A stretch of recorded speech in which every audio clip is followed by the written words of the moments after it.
Welcome to Ask the Educator, a podcast brought to you by Healthmark Industries. Are you a sterile processing technician or manager? Maybe you work in infection prevention or biomedical engineering. Whether you're a frontline tech, endoscopy tech, OR nurse, or surgical services administrator, you undoubtedly have influence in medical device processing at your facility. In each episode, we speak with experts from the Healthmark Clinical Affairs team, industry leaders, or special guests from the trenches to answer your questions and bring you relevant industry information, equipping you for excellence in medical device processing. My name is Kevin Anderson, and I will be your host. Now let's get started. Hello, everyone. Welcome to the Ask the Educator podcast. My name is Adam Okada. Kevin Anderson, our host, couldn't be here today, but we're going to go ahead and troop on without him. And we're going to be talking about the webinar that we just did, which is called Stories from the Trenches, You're Not Alone. We're going to be recapping that a little bit. And we're also going to be going into not just talking about the webinar, but talking about issues that we have in the department and possible solutions for some of those issues. So with me on the podcast today, I'd like to welcome in Cheron Rojo. Cheron, hello. Hello. Malinda Elamari. Howdy. And Seth Hendy. Hey, everybody. How are you? So we're just going to be going through some questions here. You guys just did this webinar, which was outstanding. If you guys haven't seen it yet, go check it out. It's on the Healthmark website under education and past webinars. You'll see it. Really a lot of great visuals and a lot of great things that we talked about. But one thing, Cheron, I kind of wanted to talk about is, why do you think the errors and flawed practices are occurring in our departments in the first place? There's a lot of reasons for this, a lot. And I think that each one of us is probably going to have something to say about it. I'll just name a couple. The first one is not having the right tools to succeed. I always see that, whether it's just not having the right magnification to not having the indicators right there and they're off to the very far right, so they forget to put them in trays. And the other thing that stands out for me is just the process itself. The process, the flow, just the steps, they're in the wrong order of how it needs to be done, like say putting a tray together or even in decontam. And also displacency with the team. You end up doing the job so much, you just get into this rut and you just don't, I wouldn't say you don't care, you just get into a rut where you're just almost like a robot. So, but I know our other educators will definitely tell you a lot more. Yeah, Malinda, same question. Why do you think these errors are happening in our areas? I think it's also a lack of understanding on the whys that they're supposed to be doing things, right? Like, why are you telling me to put something over here on the left versus on the right, right? There's rationale for most things that we do according to standards and stuff like that. And I think, too, it's a lack of consistency in the sense of creating standard work around the processes, right? Like, okay, I have a borescope now. What do I borescope? Do I borescope everything, or am I just borescoping arthroscopy shavers at my facility? What exactly am I supposed to be doing? And if you don't have that standard work around procedures and processes, how do you hold people accountable to whether they're doing what they're supposed to be doing or not? Just creating those standard work and understanding and education behind it. Yeah, standard work is huge because you have that thing that you can always refer back to. This is the way we do things here. This is our policy, or this is our practice of how we do things. And I think those errors do start occurring when there's that slight deviation. Somebody starts doing things just a little bit differently, and then somebody else, they train somebody and that person does it just a little bit differently, and you start moving away. And that's why that standard work is helpful, because you can always refer back to that. This is the way we do things here. And Seth, what do you think? Why are our errors and flawed practices happening? For sure, we've got two things against us, right, in sterile processing. And it is that the job is complex and it's only getting more so. The instruments are getting more complex. The processing tools that we use are getting more complex. And the one constant that never seems to change in a practically ever-changing environment is there's not enough instruments and there's not enough time. So if you couple the fact that this job is full of nuanced complexities, requires a bunch of critical thinking, many hundreds, if not thousands of decisions a day, and then those need to be done at lightning speed, and sort of as Cheron mentioned, you just say, okay, well, I'm just doing what I've always done, and that seems to equate to speed, but usually that means that you're missing something. With that speed comes a lack of specificity, and that's how things get missed, and that's how things get accepted as bad practice, but it's okay because I'm in a hurry. So there's no other option. You can justify it as no other option. I want to add on to like what Cheron was saying with the resources, like not having the tools, right? So we see this a lot with after COVID, the budget of hospitals, right? And so they don't want to provide the tools that are needed because we can't afford that. We don't have the money for that. And so just granted, it might cost you umpteen amount of dollars to put a borescope at every workstation. But once again, the compliance rate of doing that is going to be that much greater. And if you only have one, what is the chances of something going wrong? It's much, it's higher chance now. And then we start going into, at what point do you say, was it worth it when you're being sued because of an issue? And I hate to go back to that so much, but it's the truth, right? Like, at what point do we say we have to provide them every workstation with the insulation tester, type of borescope, some light and magnifiers and microscopes, like those key tools that they need. So I think that's a huge problem too that we face. It's funny because if you had a surgical site infection or some kind of outbreak happened in your hospital and you got in the news, I guarantee you the first place they would go is they'd stop at sterile processing. What do you need to make this not happen again? Right? They'd fix a problem that they could have fixed earlier by just giving us the tools we need, but they wait until something bad happens. And then all of a sudden the budget opens up and now we can buy things. But it's backwards. We need to be thinking more proactively. And honestly, when we look at a sterile processing workstation, it should look like a laboratory workstation, microscopes and borescopes and all these kinds of tools. It's not just that we're just inspecting these things with our eyes anymore. We have to have these tools to help us with that. And with the complexity, like Seth was talking about, Cheron, I'm going to throw this question to you. When you're a new leader, where can you start to identify these practices that need to be fixed? Because I've been a new manager, and sometimes there's so many things that I want to fix, but you can't do it all at once. Where can a new leader start to identify where they should begin that process? It's about the severity of it. So depending on what that is, you start there. And it might be the biggest one that you're going to tackle, but it's for patient safety. So sorry to tell you, it's not the easy, quick ones. You need to start where the biggest issue is. For an example, if you're a new leader, you just started at this new facility and you see horrible staining on instruments and flakes and whatever, I'm sorry, that needs to be looked at and addressed. So really, it starts from the top of severity of patient safety.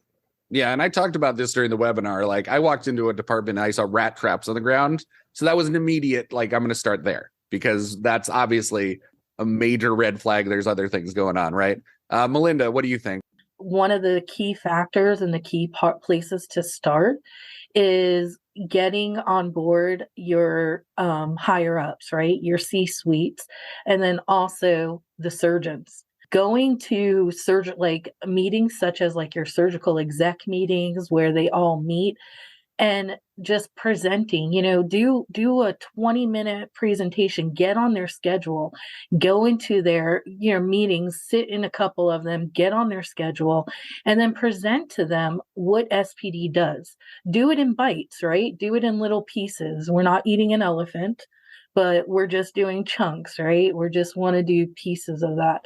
And start with decontam. This is what happens in decontam, because most of the surgeons and most of the C-suite, they have no idea what happens in that sterile processing department. So getting them to understand that and getting them on board of comprehending what's going on is huge with trying to move forward these initiatives that you're trying to implement. And until you have that buy-in, you're going to keep banging your head against the wall.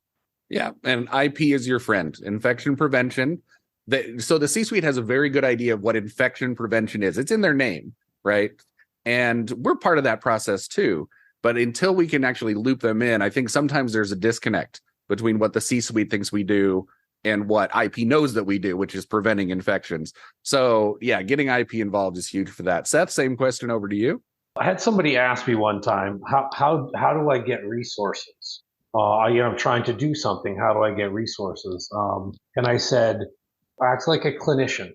Now, I know that no one ever told any SPD professional that they were a clinician, and that's not maybe the technical, definition that everybody thinks of, but we have certifications. We're showing basis of knowledge. We do have a complex set of rules and procedures to follow. And so what would somebody do in that setting if they wanted something on a nursing floor? Well, they would do their research, right?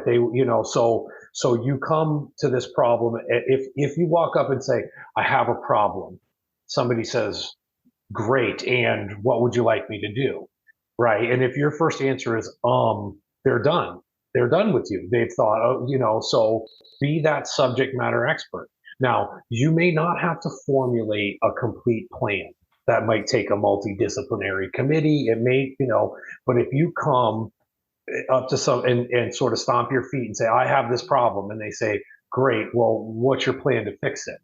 And you say, right, we're done. So that's that's where you start. Identify your problem and at least get your hands around understanding it fully. And then from there, you can say, well, look, I'm maybe not sure what all resources are available to me. I'm maybe not sure of some things, but I am sure of this. This is the problem. I think I've identified the root cause, and let's go forward. And I think the farther forward you can plan, the more someone's like, wow, Adam really thought about this. So act that way, right? We're subject matter experts. Act like it. Having a plan is definitely a huge part of this. Cheron, when we're talking about resources, as a leader, when you're looking at the things you need to fix, what resources do we have available? Because sometimes I knew as a manager, I felt like I was completely alone. Like it was up to me to fix these things, and I had no plan, and I had nobody to reach out to. But there are resources. What resources do we have to identify these gaps in our practice?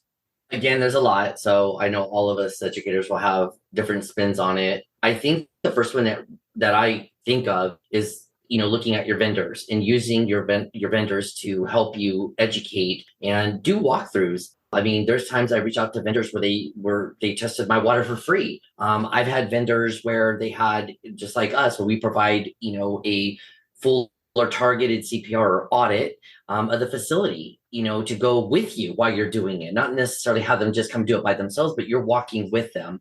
And also education in general.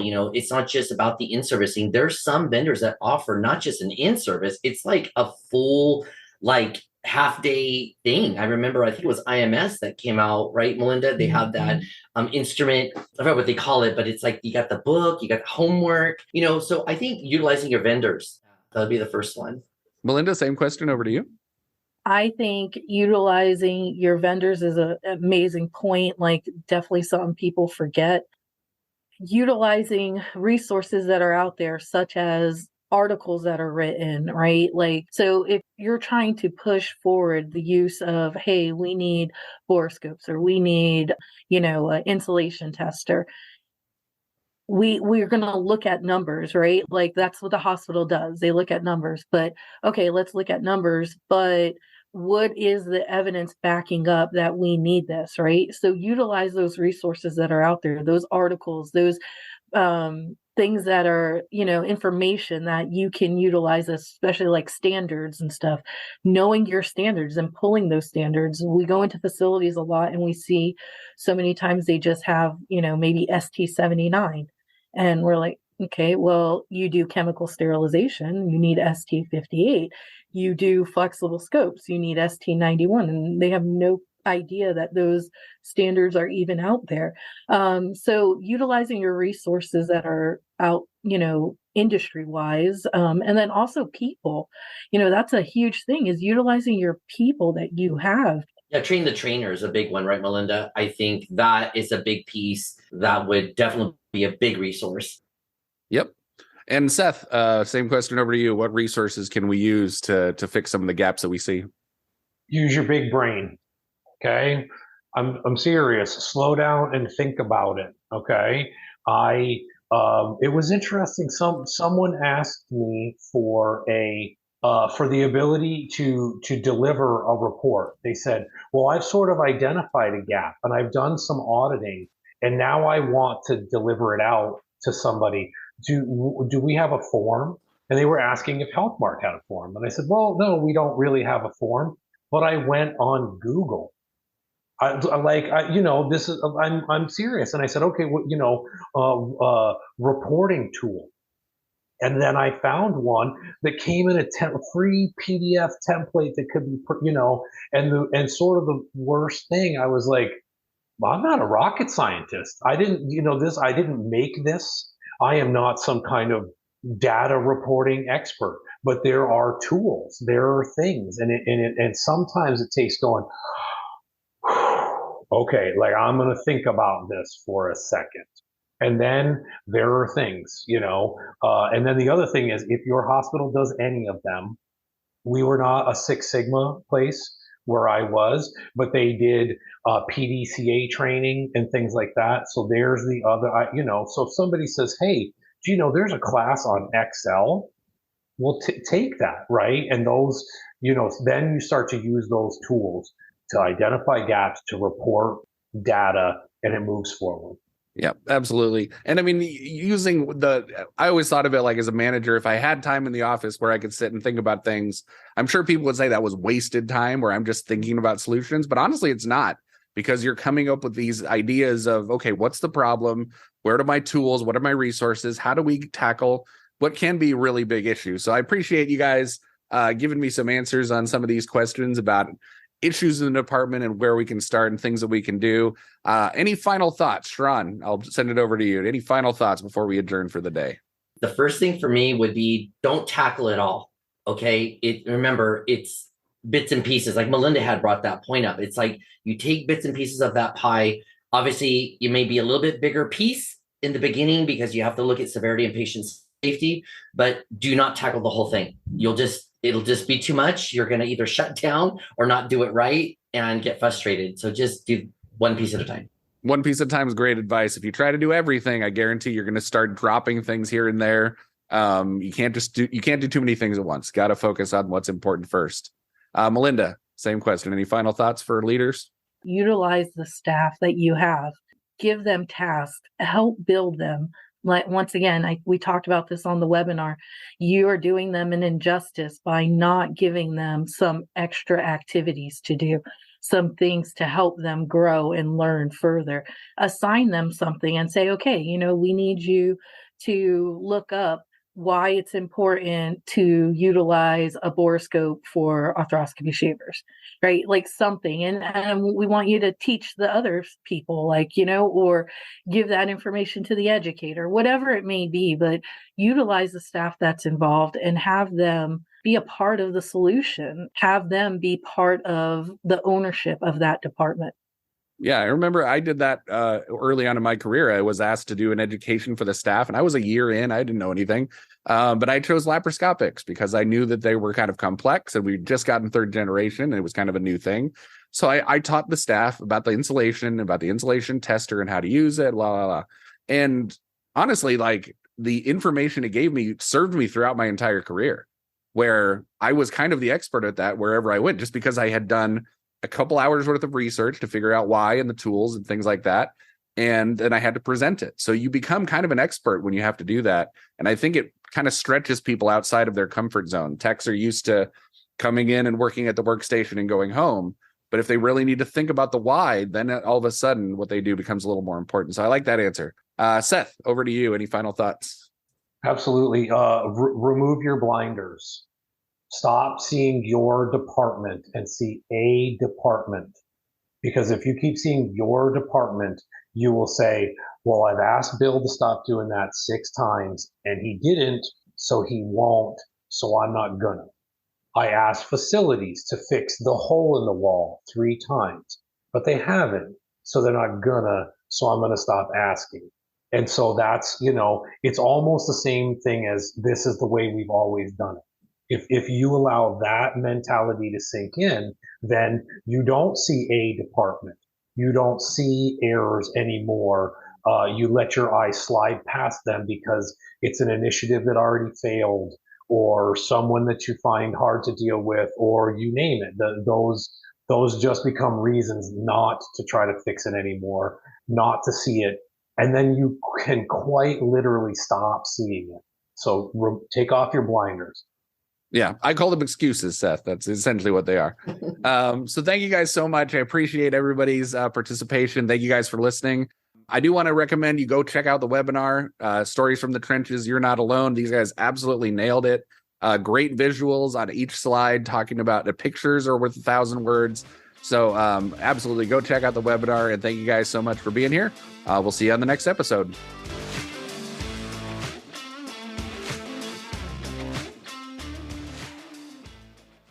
All opinions expressed on this show are those of the presenters. Before using any medical device, it is important to review the device manufacturer's instructions for use.